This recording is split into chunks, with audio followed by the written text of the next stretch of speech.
Hello and welcome to another episode of Shopping for the Real You. I'm Andrea Flommer, the author of Shopping for the Real You.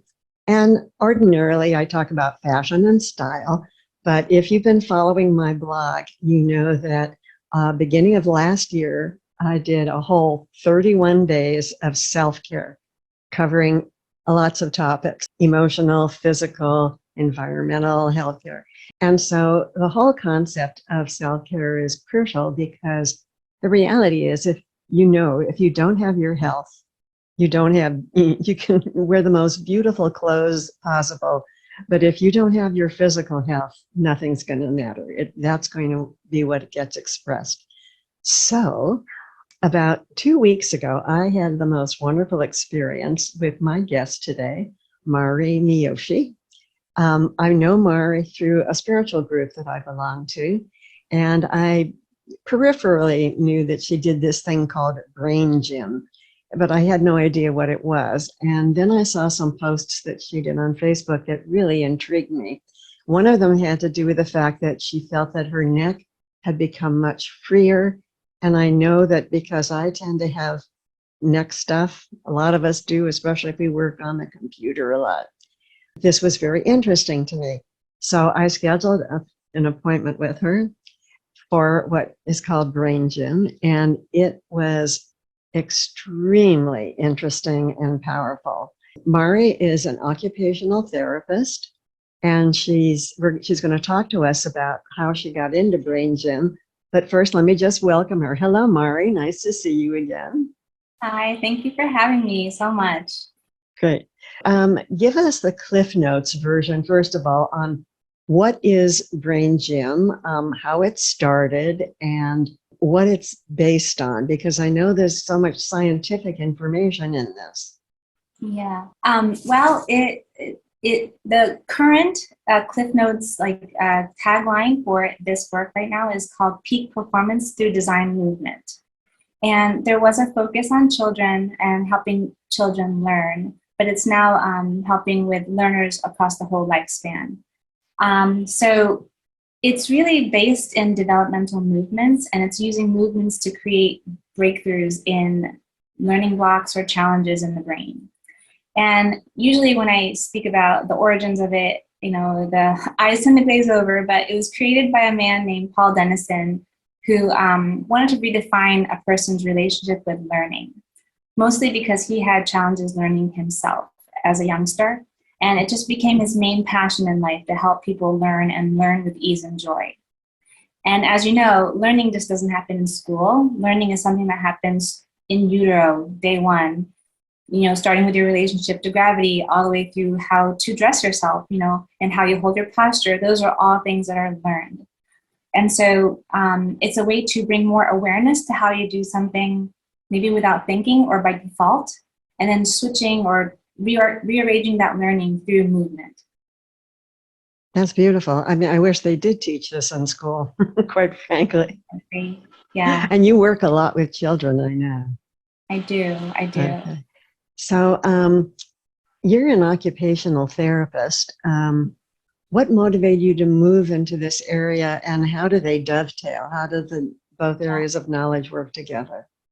So occupational therapy deals with occupations in life. So it's not just about your occupation like a job, but it's actually about how you live through the occupations of living. So everything from dressing yourself, going to work, managing your time, all those things are functional skills we need for life. And, we are in all areas, like from rehabilitation to driving therapy and everything in between, nursing homes. And the function of children, or the job of children, is to learn how to learn to take care of themselves and learn. So everyone has a job. It's not necessarily an occupation that you get paid for, but we help people to gain function in that area. So in occupational therapy, we learn to look at any action and break it down into its component parts and find the part that's not working and then address that somehow through hands-on therapy or finding community resources. And it's just a very wide field. And then BrainGym, is about taking what's learned, finding the area of the learning that is not working for whatever reason, and then breaking that down, creating movement breakthroughs through it, and then hopefully helping function. And so it actually dovetails perfectly because I have the eye of an occupational therapist to break down functioning in the daily life skills.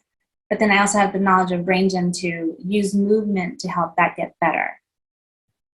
That's beautiful. Yeah. So I mentioned that you work a lot with children, but I know that you work with adults and with whole families together. So Yeah. is there, how are they respond differently to the work? I mean, or do you see different outcomes?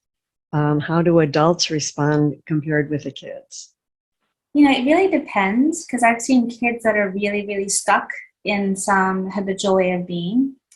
And I've seen adults who are really stuck. And conversely, I've seen kids who can move after just giving a little bit of input. And same thing with adults. You know, they have something they've been stuck on for decades. But if you have the right angle to break it down and reorganize how you're looking at it, sometimes you can have a breakthrough in one session or two sessions. It's not, you know, it can range, it can span the whole gamut. But I do feel like if you are trying to reorganize yourself around a challenge, like relearn something or learn something for the first time and it's not working, you know, trying to change something or try hard through mental effort alone, to me, it feels like you're trying to turn on the lights in the building when you're not actually looking at the wiring, right? You have to address the nervous system. If you don't look at the brain, how do you create a lasting habitual behavioral change? And I like that occupational therapy and BrainGym are both very practical because I don't believe in suffering unnecessarily longer than you have to. I think, you know, in life, certain suffering does come along, but, you know, if you're finding yourself making the same mistake over and over again, maybe you need to look at the wiring and the way the pattern has been set before you can actually make a long-term change. That's very true. It's beautiful. I love that. Now, you work with families and with groups. We did a session online, and I think that's what most people who are watching this are going to be interested in. But before we get into that, I'd love to know how when you work, for example, with a family, how do family dynamics play into this? Because I'm assuming that there might be something that goes on with them too. Yeah. You know, it's been an interesting journey with that. When you work with a child, you're always working with a family. Like I see a child as the plant and mom and dad or, you know, the caregivers being like the soil and the water. And those things need to be in balance for the pH to be just right for the child to thrive and grow. But I also feel that, you know, in adults, beyond like the age where you're a dependent, you have your inner parent as well, your inner mom and inner dad, and how do those interact? So, you know, it's very interesting. Sometimes certain relationships and families get stuck in a rut as well, right? Like everyone has their goal of what they want. You know, the parent wants something, the child wants something, and it doesn't always gel. And it's very hard for a parent to be a therapist role and a parent as well. So, you know, occasionally I'll balance people together. Sometimes I balance kids separately. If I'm working with a child only, sometimes I'll start that whole, you know, series with just working with a parent first. And that's been happening, especially now that we're more remote. I'll do a session for the parent so that they can feel what it feels like to go through the process.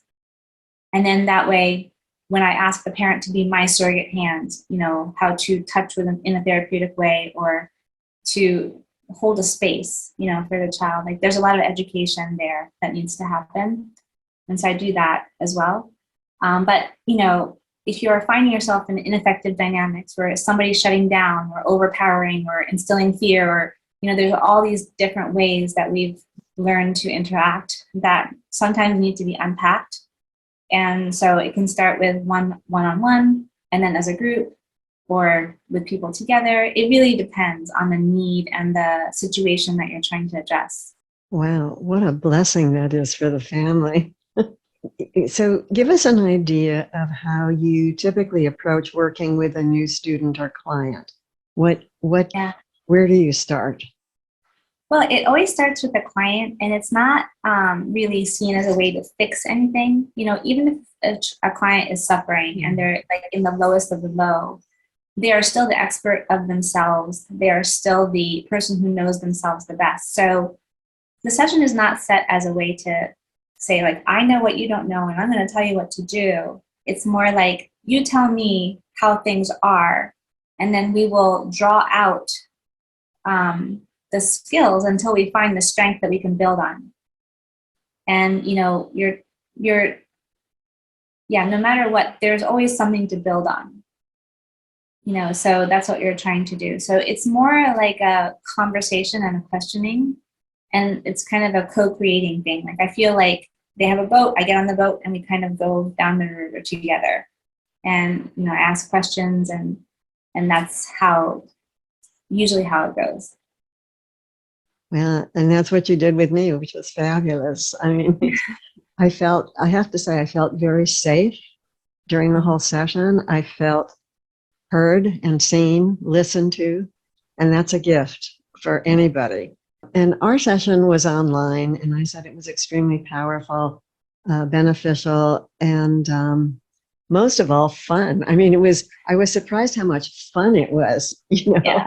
Having done lots of different kinds of bodywork therapies and psychotherapy and meditation, this was just really enjoyable.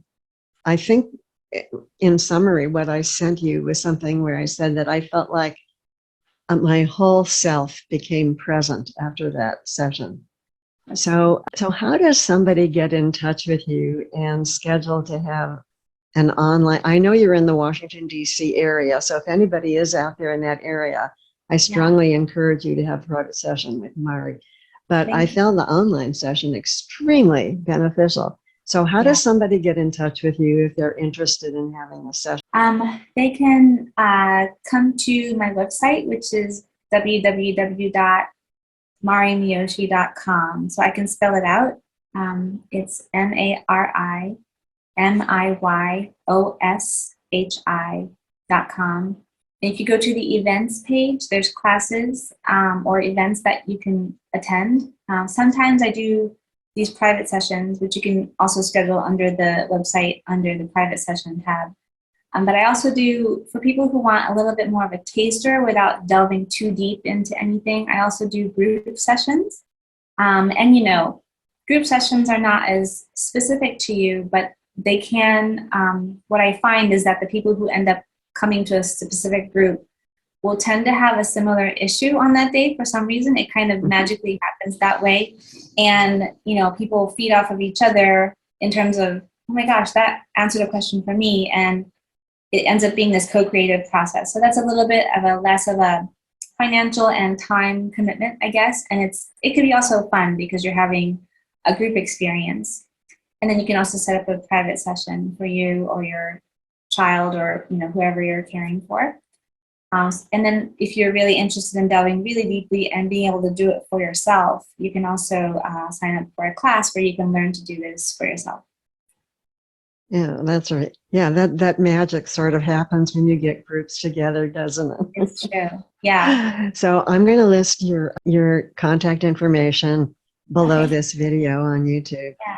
But that's just wonderful and fascinating. I definitely hope this whets people's appetites to check this out. I know that on Facebook you do some of these group sessions, so people can find you on Facebook, Mari, M-A-R-I, Miyoshi, Miyoshi. I keep repeating it just in case I want people to get it. Your pronunciation is amazing, by the way.